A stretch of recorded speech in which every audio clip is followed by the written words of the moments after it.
Buenos días. Ayer el tipo de cambio bajó levemente, los futuros de ROPEX, sobre todo la parte corta de la curva.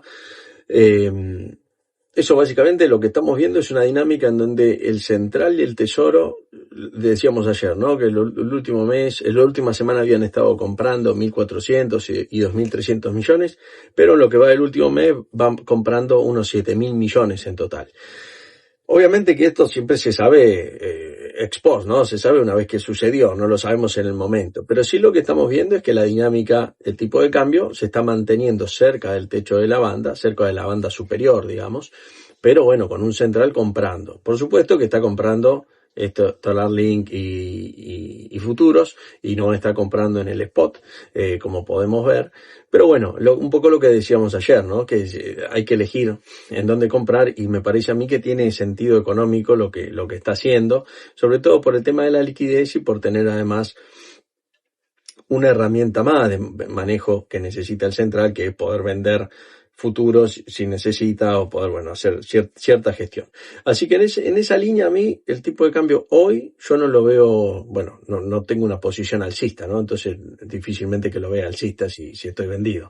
Pero más allá de eso, creo que dentro de la estructura de la curva, más allá de si va para arriba o va para abajo, y esa es una forma de operar y es totalmente válida, hay otras formas de operar, que es operar los puntos entre la curva, ¿no? Es decir, lo que se llama como tasa forward, que es la tasa, podemos decir, la tasa futura de la curva. Por ejemplo, la diferencia existente entre enero y febrero podría operar uno, o de diciembre contra mayo, no sé, diferentes puntos de la curva que entendamos que están relativamente más caros o más baratos.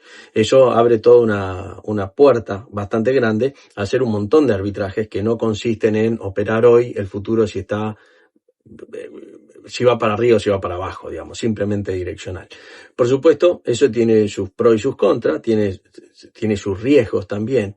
El riesgo generalmente está dado, porque cuando uno opera así, ¿qué hace? Compra un futuro y vende otro futuro. Entonces, los nominales, digamos, los dólares que uno está operando son los mismos. Con lo cual, hay una cobertura hacia si hay una devaluación y demás, o si hay un cambio en el régimen monetario, pero es una cobertura que te cubre ante determinados escenarios y no te cubre ante otros escenarios, ¿no?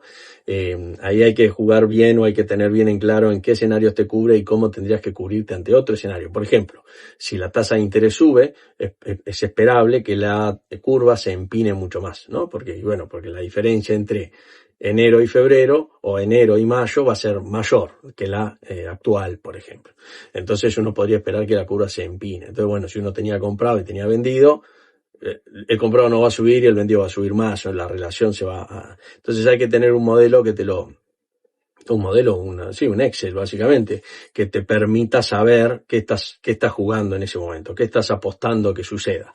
Bueno, eso en la plataforma está, así que si te metes en la plataforma, que la parte gratis, digamos, te metes y lo podés ver, vas a tener el cuadrito con las sensibilidades y los precios teóricos y demás. Después tenemos bonos. Los bonos están, la verdad es que hay poca volatilidad. Yo los veo como no es un negocio muy interesante. A ver, para el trading dejó de tener tanto atractivo. Obviamente que si uno se apalanca más, puede hacer operaciones, no estoy diciendo que no, pero por supuesto cuando los países se tienden a normalizarse, como el caso de Argentina, que no es investment grade ni mucho menos, pero tiende a normalizarse. Pasamos de tasas del 60% a tasas del 10%. Bueno, las cosas se van normalizando y los precios se van normalizando, y si ustedes ven lo que pasa en los bonos del Tesoro de Estados Unidos, lo que se opera en ese caso son los futuros sobre los bonos, ¿no? Que tienen $100.000 de nominales, bueno, un apalancamiento determinado tal que hace que tenga sentido operar especulativamente. Si no, cuando uno opera el spot, es imposible operar, tendría que estar operando como operan los fondos, que operan miles de millones para tener un apalancamiento interesante y poder hacer trading, ¿no? Entonces, bueno, van perdiendo atractivo para el público, para el trader. Todavía hay algunos negocios que se pueden hacer, por ahí arbitrajes más para el inversor, ¿no? Salir de un bono y meterse en otro, lo que le dicen los ratios entre bonos, o que pasarse a bopreales en su momento era un buen negocio, me parece. Ahora, de hecho, los bonos aumentaron un poco el spread porque estuvieron bajando, entonces, bueno, se vuelven a poner atractivos, ¿no? Hay que valorizar un poco cuál es la diferencia que estamos dispuestos a tener o a pagar por tener un soberano sobre un BOPREAL. Y bueno, y ahí está el trade, ¿no? Cuando se abre, se compra, y cuando se cierra, hay que volverse a pasar al BOPREAL. Y si miramos las opciones, bueno, ayer el movimiento de opciones fue, la curva vamos viendo que se va normalizando. Yo creo que esto tiene sus cosas buenas, no veo nada negativo, yo en los bots, no veo nada negativo en la gente que implementa modelos de evaluación y demás. Todo lo contrario, porque por supuesto que hay negocios que van a dejar de existir y que están dejando de existir y que dejaron de existir, ¿no? O sea, eso va pasando siempre. Pero bueno, esa es una cara de la moneda. La contracara de la moneda es que cuando alguien quiere empezar o está empezando de cero, no va a caer como un chorlito en comprar algo muy caro o vender algo muy barato sin darse cuenta. Digo, en el buen sentido caer, porque uno obviamente cuando no sabe y quiere ir y operar unas opciones por primera vez y bueno, corre el riesgo de que otro que tenga mucho más experiencia y demás, y con un mercado líquido, terminás comprando caro y vendiendo barato. A medida que los mercados se van profesionalizando y empieza a haber más liquidez, estas operaciones así terminan desapareciendo. Y eso, como digo, tiene su parte buena y su parte mala. Para el que hacía ese tipo de negocio, se le acaba el negocio y tiene que migrar de negocio, con lo cual no hay que cantar victoria nunca. Por eso nunca hay que, bueno, salvo que ganes muchísimo rápido y te alcance el tiempo. Pero bueno, es un trabajo constante el de los arbitrajes, siempre pensando nuevos y armando nuevos. Porque lo que hoy funciona, mañana deja de funcionar. Eso es la historia de los mercados, ha sido así. Y por otro lado, bueno, para los nuevos es un mercado mucho más amigable para el que empieza. En esa línea, no es que dejado de haber arbitrajes, sigue habiendo oportunidades, porque el mercado sigue siendo un mercado retail y eso va a seguir siendo así. O sea, un mercado en donde la gente gestiona sus propias carteras, no hay grandes institucionales y los que hacen algunos arbitrajes tienen una espalda acotada, entonces en algún punto pueden arbitrar algunas cosas, pero no pueden no pueden regular una curva en el mercado. Pero sí estamos viendo que la forma de la curva se va normalizando mucho. Y eso, bueno, también nos permite hacer algunas operaciones.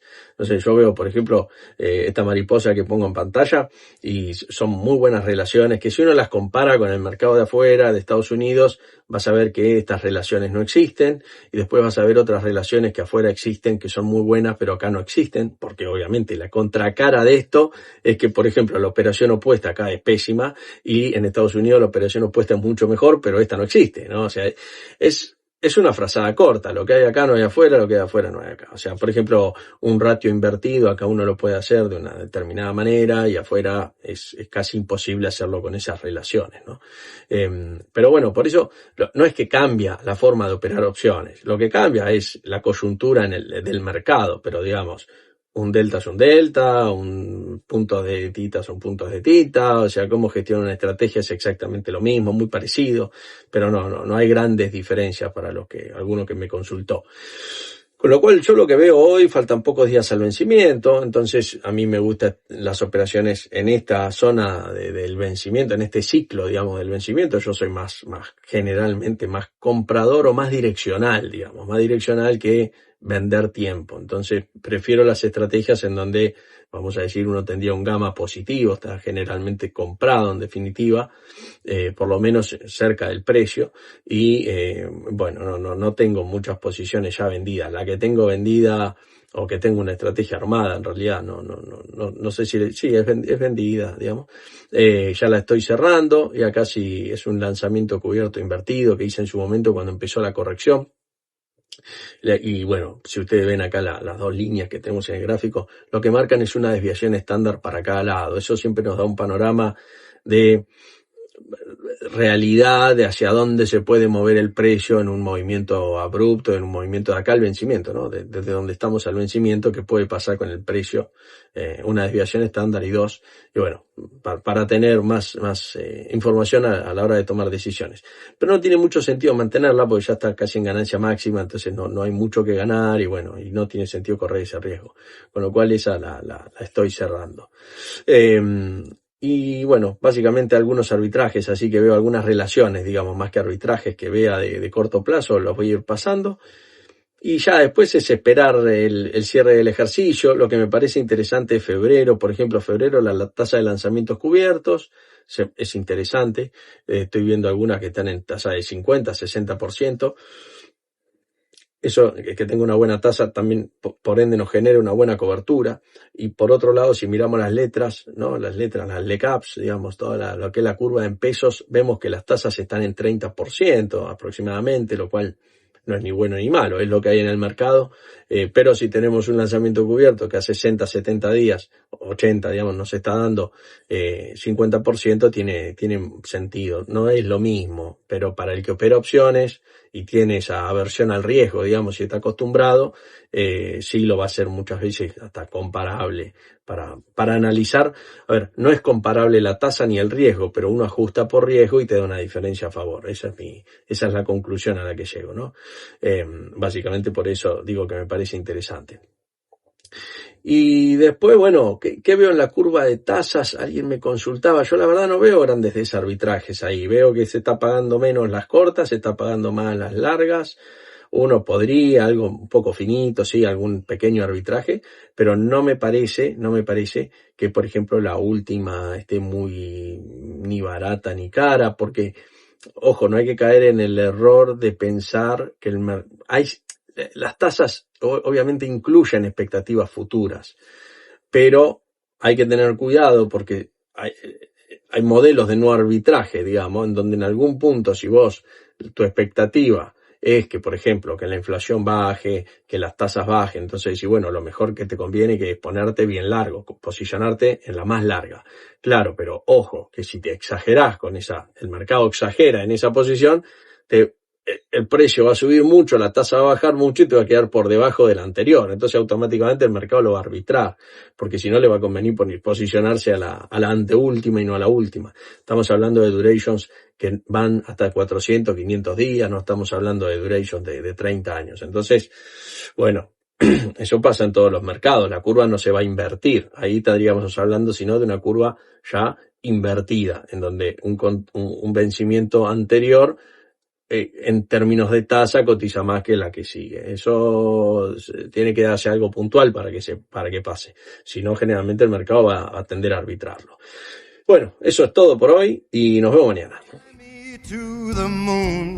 Let me play among the stars and let me see what spring is like on